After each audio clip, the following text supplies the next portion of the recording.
ದಕ್ಷಿಣ ಕನ್ನಡ ಜಿಲ್ಲೆಯ ಸುಂದರ ಕರಾವಳಿ ಮತ್ತು ರಮಣೀಯ ಪಶ್ಚಿಮ ಘಟ್ಟಗಳ ನಡುವೆ ಪಸರಿಸಿದಂತಹ ತುಳುನಾಡು ಸಾವಿರಾರು ದೇವಸ್ಥಾನಗಳ ಪುಣ್ಯದ ನೆಲೆಬೀಡು, ಹಲವಾರು ಕಾರ್ಣಿಕ ಕ್ಷೇತ್ರಗಳಿಗೆ ಕರಾವಳಿಯ ನೆಲ ಸಾಕ್ಷಿಯಾಗಿದೆ.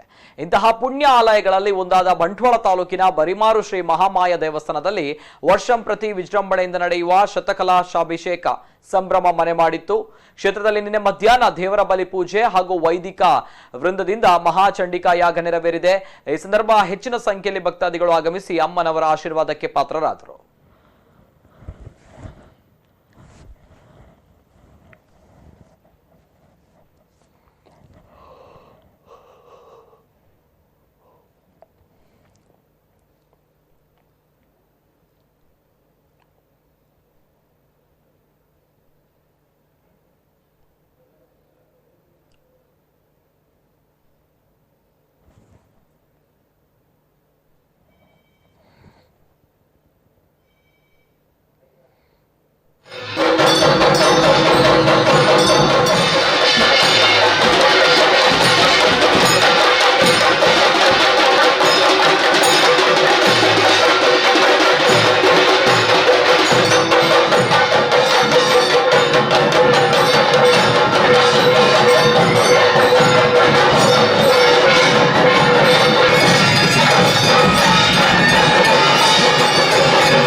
विश्वकर्मणा निर्मिता विलसन्मुक्ता गुच्छां श्रीपुरमंगले ओमयं कज्जलं नवनीतां शुद्धकर्पूरमिश्रितं ग्रहाणेन